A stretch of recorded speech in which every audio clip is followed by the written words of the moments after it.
ድብቁ ገበና ደራሲ ሲድኒ ሸልደን ተርጓሚ ጸጋዬ ሽምብር በብለን ኢንተርቴይንመንት ተዘጋጅቶ የቀረበ ክፍል 10 ማስታወቂያው ከተለጠፈበት እልፍ ብሎ መኪና ውስጥ ተቀመጠ።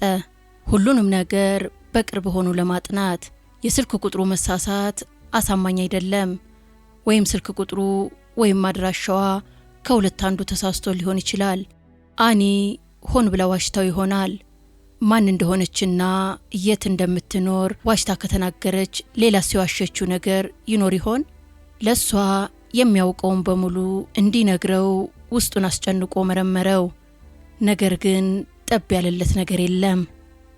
ወደ ቢሮ የመጣችው ቀጠሮ ሳትይዝ ነው። እሱም እንደ ታካሚ ያስተናግዷታል። ከሱ ጋር በነበራቸው የ4 ሳምንት ቆይታ ችግሯ ምን እንደሆነ ላለመግለጽ ከፍተኛ ጥንቃቄ ስታደርግ አስተውሏል። በድንገት ተነስታ ችግሯ እንደተቀላቀላት ገልጻ ተሰወረች። ከጉብኝቱ በኋላ ዘወትር ክፍያ የምትፈጽመው በጥሬ ገንዘብ ነው።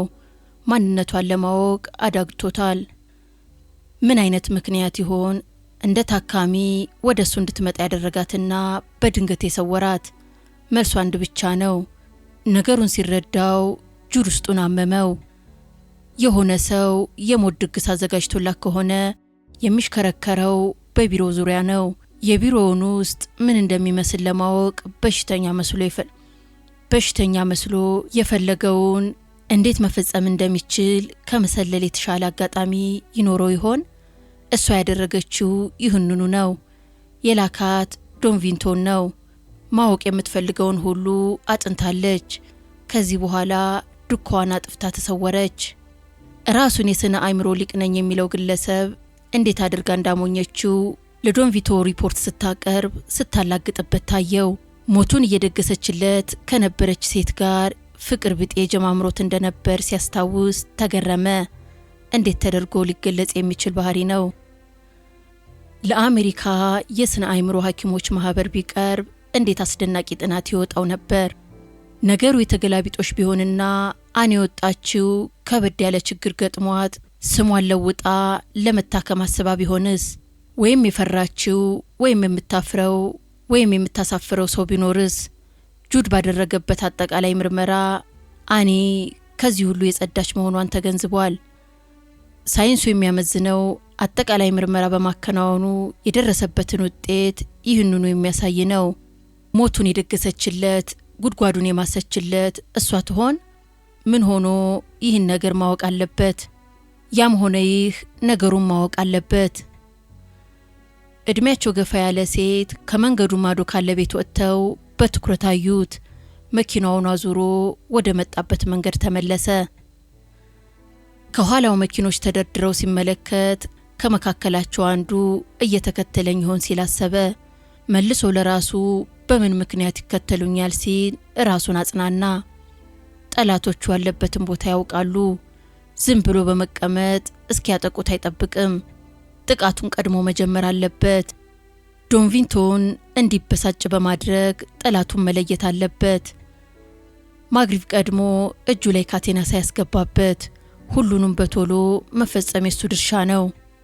ጁድ ወደ ማንሃንተን መኪናውን ነዳ። የችግሩ መፍቻ ቁልፍ አኒ ብቻ ነች። እሷ ደግሞ ዱካዋን አጥፍታለች። ከነጎደ በኋላ አገር ለቃ ተወጣ ይሆናል። በድንገት ለጁድ አንድ ነገር ተገለጸለት። እሷን የሚያገኝበት ብቸኛው መንገድ። ቀኑ የገና ዋዜማ በመሆኑ የፓን አሜሪካ የበረራ ቢሮ በመንገደኞች ተጨናንቋል። ሁሉም ለጉዞ ዝግጁ በመሆኑ የአውሮፕላን መቀመጫ ለማግኘት ትግሉ ተጧጡፏል። ጁድ ወደ መንገደኞች ማስተናገጃ ቀጥ ብሎ በመሄድ አስተዳዳሪውን ማየት እንደሚፈልግ ተናገረ። የሥራ መለያ ልብሱን ያጠለቀችው ሰራተኛ በሰለጠነ ፈገግታ ኃላፊው ስልክ እያነጋገሩ በመሆኑ እንዲጠብቅ ነገረችው። ጁድ በቆመበት ሆኖ የሚነጋገሩትን ያዳምጣል። በ5ኛው ቀን ህንድ መልቀቅ እፈልጋለሁ። ፓሪስ ይበርድ ይሆን? ሊስበን ላይ እንድንገናኝ መኪና ፈልጋለሁ። በአውሮፕላኑ ውስጥ መቀመጫ ይዞ አገሩን ለቆ የመብረር ጽኑ ፍላጎት አደረበት። ምን ያህል በአካልም ሆነ በአእምሮ እንደላሸቀ ተገነዘበ። ዶን ቪንቶን የጦር ሰራዊት አለቃ መስሎ ሲሰማው ራሱን ግን ብቸኛ አድርጎ ቆጠረ። ምን እድል ይሆን ያቆራኛቸው? የምረዳህ ነገር ይኖራል? ጁድ ፊቱን አዞረ። ረጅምና ገራገር ሰው ከማስተናገጃው አጠገብ ቆሟል። ወዳጅህ ነኝ አለ በቀልድ ጁድ እንዲስቅለት እየጠበቀ። ጁድ ደረቅ ፈገግታ መገበው። ፍሬንድሊ ቻርልስ እባላለሁ። ምን ልርዳህ? ዶክተር ስቲቨንስ እባላለሁ። ታካሚን እየፈለግኩ ነው። ነገ ወደ አውሮፓ ለመብረር ቦታ ይዛለች። ስሟ ማን ይባላል? ብሌክ፣ አኒ ብሌክስ አመነታ። ቦታው የተያዘው ምናልባት በአቶ አንዩን ብሌክና ወይ በወይዘሮዋ ስም ይሆናል። ወደ ሮም ከተማ ነው የምትበረው? እርግጠኛ አይደለሁም። በጠዋት በረራችን ወይም ከሰዓት በኋላ ባለው ነው የተመዘገቡት። በእናንተ አየር መንገድ ለመብረራቸውም እርግጠኛ አይደለሁም። ከሚስተር ፍሬንድሊ አይን የወዳጅነት እይታው ተሟጠጠ። አዝናለሁ፣ ልረዳህ አልችልም። ጁድ ድንገተኛ የሆነ ድንጋጤ ተሰማው። በጣም አስቸኳይ ጉዳይ ነው። ከመሄዷ በፊት ላገኛት ይገባል። ዶክተር፣ የፓን አሜሪካ አየር መንገድ በየቀኑ ወደ ተለያዩ አገሮች በረራ ያደርጋል። ሌሎች ዓለም አቀፍ አየር መንገዶች ጋር ጎራ ብለው ቢጠይቁ ያዋጣውታል። እነሱም ቢሆኑ ሊረዱት የሚችሉት የበረራው መዳረሻና መነሻ ሰዓት ካወቁ ብቻ ነው። የፍሬንድሊ ፊት ትዕግስት መጨረሱን አሳበቀበት። አሁን መሄድ አለብን በማለት ወደ ስራው ተመለሰ። ቆይ አለ ጁድ። ገዳዩን ለማግኘት ያለው የመጨረሻ ቀዳዳ ይህ ብቻ ነው። ፍሬንድሊ በነገሩ ግራ በመጋባት አቤት አለው። ጁድ በግድ ፈገግ እያለ ማዕከላዊ የሆነ የኮምፒውተር ሲስተም የላችሁም ካለ በኋላ የመንገደኞቻችሁን ስም የምታዩበት የበረራ መስመሩ ከታወቀ ብቻ ሊገኝ ይችላል ካለ በኋላ ፍሬንድሊ ፊቱን አዙሮ ጉዞውን ቀጠለ።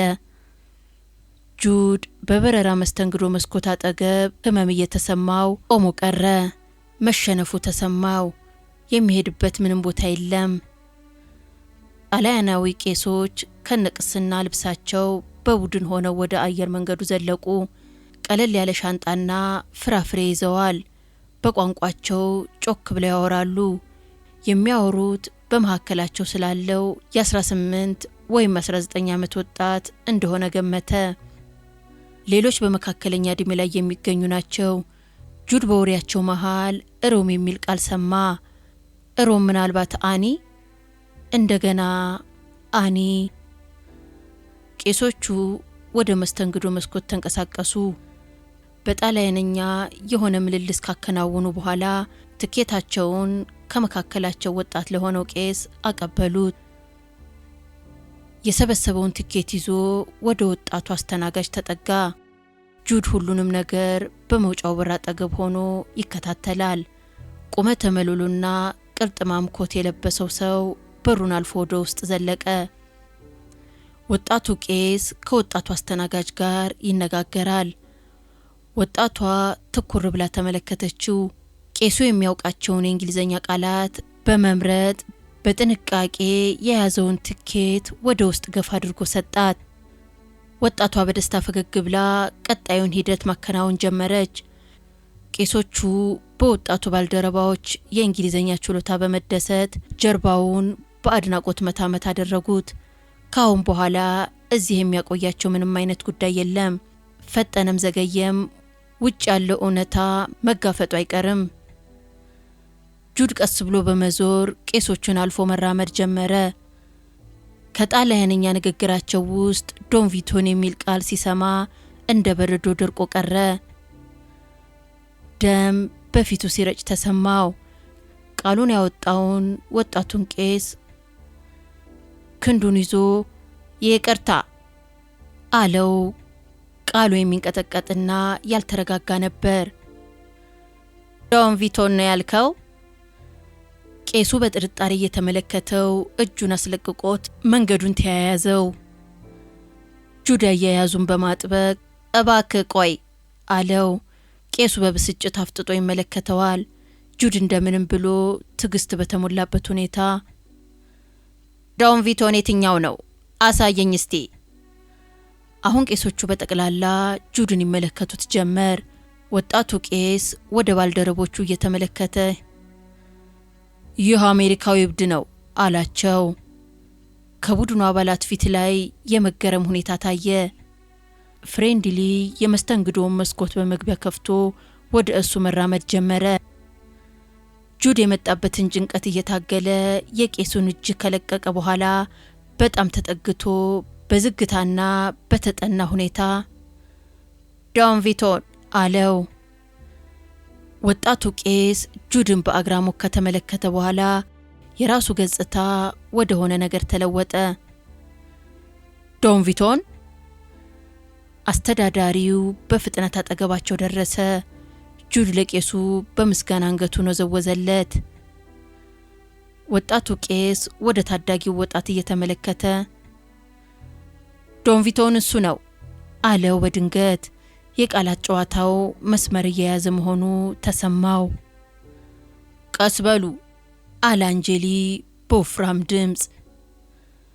የነገርከኝን ቃል አልተገነዘብኩትም። አዝናለሁ አለ ጁድ በጥልቅ እየተነፈሰ። መልሱን አግኝቼዋለሁ። የአንጀሊንን ድምፅ በስልክ በመስማቱ እፎይታ ተሰማው። ሊገለኝ የፈለገው ማን እንደሆነ ደርሼበታለሁ። ዶን ቪቶን ማን እንደሆነ አውቄያለሁ። በአንጀሊ ድምፅ ውስጥ የመጠራጠር ሁኔታ እየተነበበ ዶን ቪቶን የሚባል ሰው በጭራሽ አይገባኝም አለ። ለምን መሰለ ታዲያ? ምክንያቱም እሱ የሚባል አይደለምና ጥያቄው ማን ነው የሚለው ነው። እባክህ ቀስ እያልክ ተናገር። የጁድ ድምፅ በአድናቆት ተሞልቶ ዶን ቪቶን የሰው ስም አይደለም፣ ጣሊያናዊ የነገር አገላለጽ ዘይቤ ነው። ትርጓሜው ግዙፍ ሰው ማለት ነው። ሞዲም ሊነግረኝ የፈለገው ይሄንኑ ነበር። ያ ግዙፍ ሰው እንግዲህ እያሳደደኝ ያለው። አልተግባባንም ዶክተር። በእንግሊዘኛ ምንም አይነት ትርጉም የለውም አለ ጁድ። ነገር ግን ቃሉን በጣሊያንኛ ከተጠቀምክበት የሆነ ነገር የሚጠቁምህ አይመስልህም? የተደራጀ የነፍስ ገዳይ ቡድን የሆነ ግዙፍ ሰው የሚመራ። በስልኩ ውስጥ ረጅም ጸጥታ ሰፈነ። ትርጉም የሌለው ነገር ነው። ላኮስታ ኖትራ አንተን ለምን ሊገል ፈለገ? ምንም አይነት ግምትም ሆነ መላምት የለኝም፣ ግን ትክክል ነኝ እንደሆንኩም ይሰማኛል። ነገሩ ደግሞ ሞዲ ከተናገረው ጋር የሚገጣጠም ነው። የሆኑ በቡድን የተደራጁ ሰዎች ሊገሉኝ ይፈልጋሉ አለው። እስከ ዛሬ ከገጠሙኝ መላምቶች ሁሉ እርባና የለሹ ይህ ነው አለ አንጀሊ። በመካከላቸው ዝምታ ሰፈነ። አንጀሊ በማስከተል ምናልባት ሊሆን ይችላል አለ።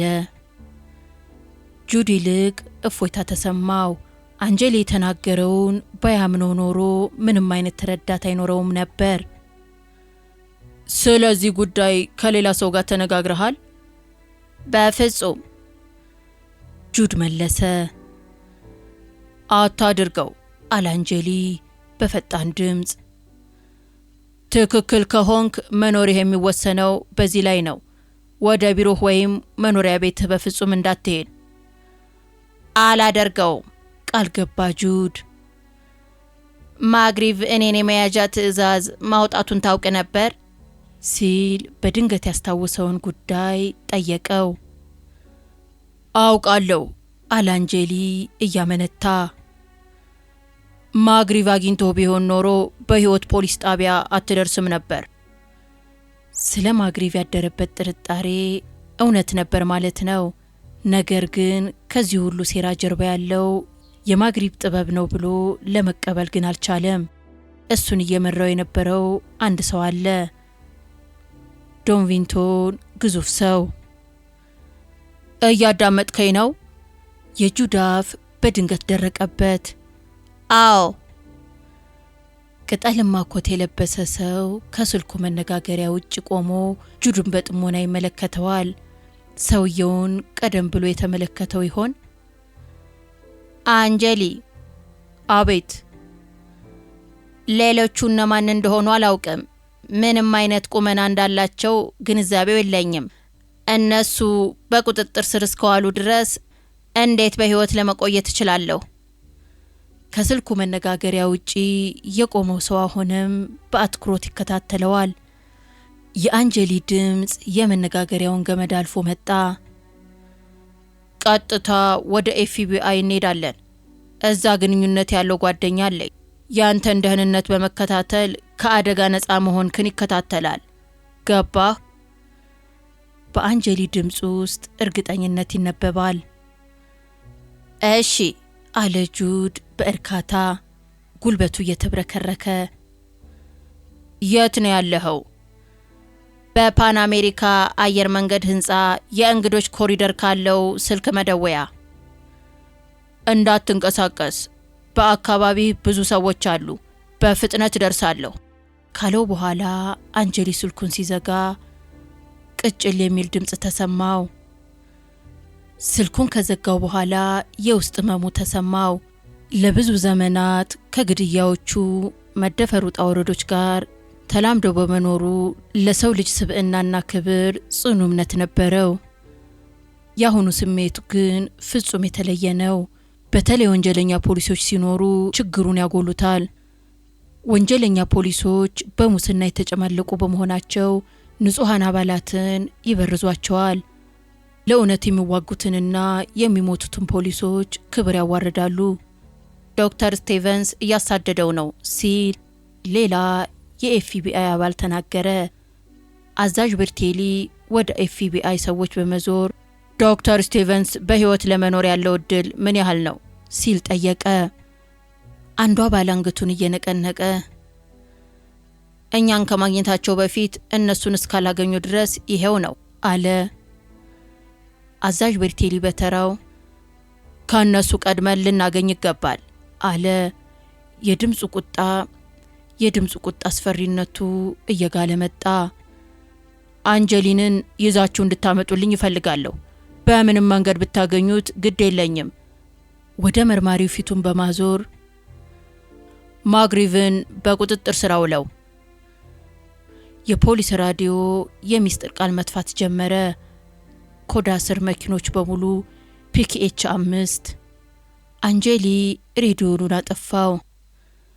አንተም መጫኔን የሚያውቅ ሰው አለ ሲል ጠየቀ። ማንም የለም በማለት ጁድ መለሰ። ስለ ኮስታ ኖስትራ ከማንም ጋር ተወያየህም? ከአንተ ጋር ብቻ። አንጀሊ በእፎይታ ራሱን ነቀነቀ። የጆርጅ ዋሽንግተንን ድልድይ አቋርጠው ወደ ኒውጀርሲ ነጎዱ። አሁን ሁሉም ነገር ተቀይሯል። በፊት በፍራቻና በስጋት ተውጠው ነበር የሚንቀሳቀሱት። አሁን አንጀሊን ከጎኑ በመሆኑ የብቸኝነት ስሜት ለቆታል። በተገላቢጦሽ አዳኙ እሱ ሆኗል። አጠቃላይ ሁኔታውን ሲያስታውስ ውስጡ በደስታ ተጥለቀለቀ። በአንጀሊ ምክር ጁድ የተከራየው መኪና መንገድ ላይ ትቶ ባልተመዘገበው የአንጀሊ ፖሊስ መኪና ተሳፈረ። መንገዶችን እያቋረጡ ወደ አሮጌው ፖምፖን መንደር ተቃረቡ። የድርጊቱን አጠቃላይ ሂደት ቀድመህ መገመት መቻልህ ልዩ ጥበብ ነው ዶክተር አለ አንጀሊ። ጁድ ራሱን ነቀነቀ።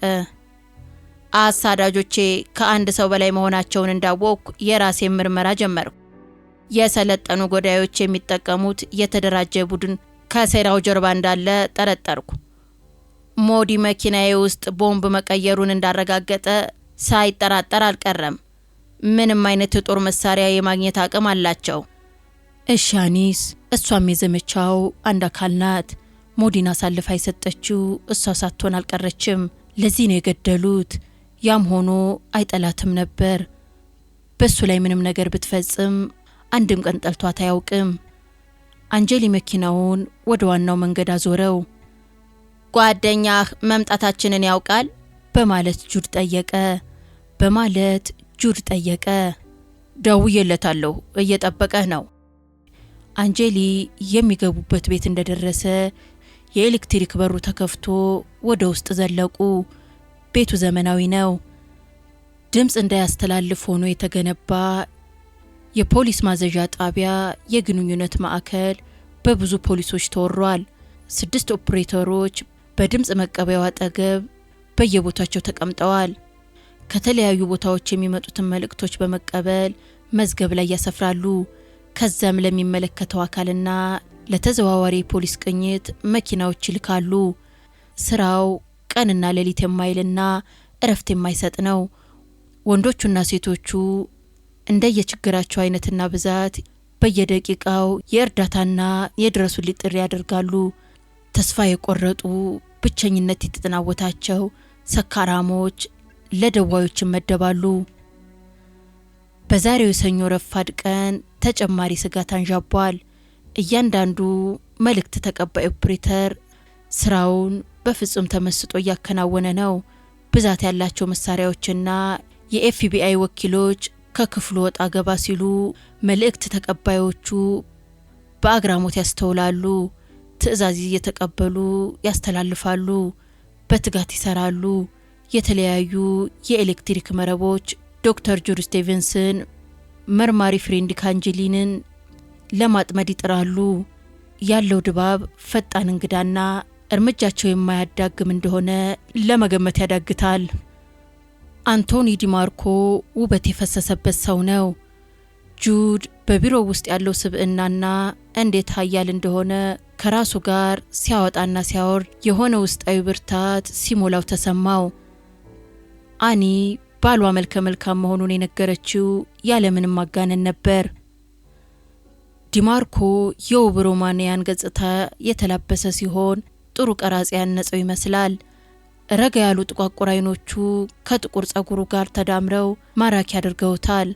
በ40ዎቹ አጋማሽ ሲገኝ ረጅም የስፖርተኛ ቁመና ያለውና እንደ ተቆጣ አውሬ ወዲያ ወዲህ የሚቅበዘበዝ ነው። ድምፁና ጥልቃት ተያዩ እንደ ማግኔት የሚስቡ ነው። ዶክተር፣ ለመጠጥ ስሜት አለህ እንዴ? ጁድ የሆነ ነገር ጭንቅላቱን ወረረው። ከፊቱ በቆመው ሰው አባባል ተደነቀ። ማንም ሰው በመሐላ ሊያረጋግጥ የሚችለው ዲማርኮ ፍጹም ጤነኛ፣ የሚወደድና በትልቅ አክብሮት የሚቀበሉት እንግዳ መሆኑ ነው። ከሱ ጋር 5 ሰዎች በመጽሐፍ በተሞላ ላይብረሪ ውስጥ ተቀምጠዋል። ጁድ፣ ዲማርኮ፣ መርማሪ አንጀሊ፣ ጁድን በገዛ ቤቱ ሊገሉት ሙከራ ያደረጉትን ወንድማማቾች ጊክና ሮኪ ቫካሮ ሰዎቹ ጁድን ከበውት ቆመዋል። የጠላቶቹን ፊት ሲመለከት በእርካታ መሞላቱን አስተዋለ። በመጨረሻም ከማን ጋር እንደሚዋጋ አወቀ። ውጊያው ትክክለኛ ቃል ሆነ። ወደ አንጀሊ ቀለበት ዘው ብሎ ገብቷል። ለአንጀሊ ደውሎ እንዲወስደው የጠየቀው ራሱ ነው። አንጀሊ የይሁዳን ፍየል ወደ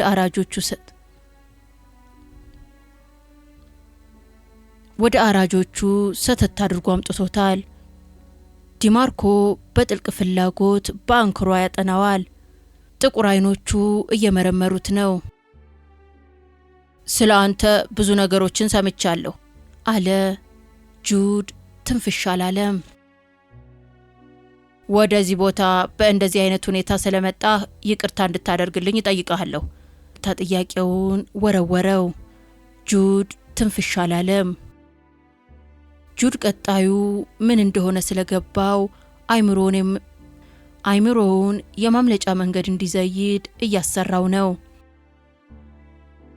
አንተና ሚስቴ ስለምን ጉዳይ ነው ያወራችሁት ዶክተር ስቴቨንስ?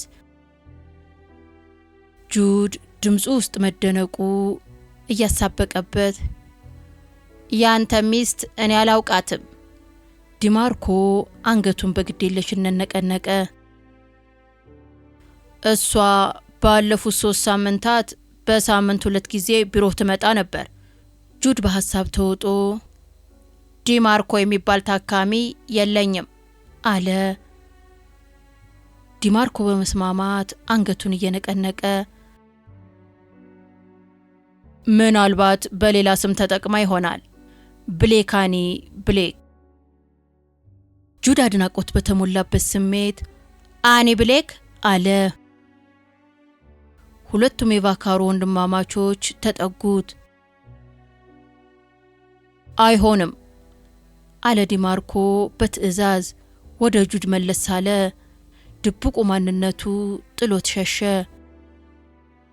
ዶክተር፣ ከኔ ጋር የሞኝ ጨዋታ ለመጫወት ካሰብክ በህልምህም ሆነ በእውነህ አስበው የማታውቀውን ነገር አደርግሃለሁ። ጁድ አይኑን ተመልክቶ ያለውም ከመፈጸም እንደማይመለስ አመነ። ሕይወቱ ከፍተኛ አደጋ ላይ መውደቁን ተገነዘበ። የፈለግከውን ማድረግ ትችላለህ። እስካሁኗ ደቂቃ ድረስ አኒ ብሌክ ያንተ ሚስት መሆኗን አላውቅም ነበር። ያለው እውነት ነው ሲል አንጀሊ ጣልቃ ገብቶ ተናገረ። ዲማርክ አንጀሊን እንችላለው። አንተና ሚስቴ ላለፉት 3 ሳምንታት ስለምን ነበር የምታወሩት? ወደ እውነቱ እየተቃረቡ ነው። ከቅርብ ርቀት ጁድ ከጣለው ላይ የተጠቀለለ የመዳብ ሽቦ ተመለከተ። የመጨረሻው የቃላት ጨዋታ ምላሹ እየተገኘ ነው። አኒ ለሞት አሳልፋ አልሰጠችውም። እሷም ራሷ የገፈቱ ቀማሽ ናት። የግዙፍ የግንባታ ድርጅት ባለቤት የሆነውና በንግዱ የተሳካለት አንቶኒ ዲማርክን ያገባችው ማን እንደሆነ ሳታውቅ ነው። እየቆየ ሲመጣ ባሏ የምትገምተው አይነት ሰው እንዳልሆነ እየተገነዘበች መጣች። ባሏ በጨለማ በተከበበ አስፈሪና አደገኛ ሁኔታ ውስጥ እንደሚኖር ብታውቅም ስለ ማንነቱ ለማንም ትንፍሽ ብላ አታውቅም። በመጨረሻም ማንንም ለማወቅና እንግዳ ለሆነ የስነ አእምሮ ጠበብ ጉዳዩን ለማማከር ወሰነች። ነገር ግን በጁድ ቢሮ ውስጥ ለባሏ ያላት ታማኝነት ሁሉንም ነገር በግልጽነት እንዳትናገር አገዳት። ስለምንም ነገር አብዝተን ተነጋግረን አናውቅም አለ ጁድ ያለማመንታት። ባለቤትህ ችግሯ ምን እንደሆነ እንኳን ልትነግረኝ ፍቃደኛ አልነበረችም።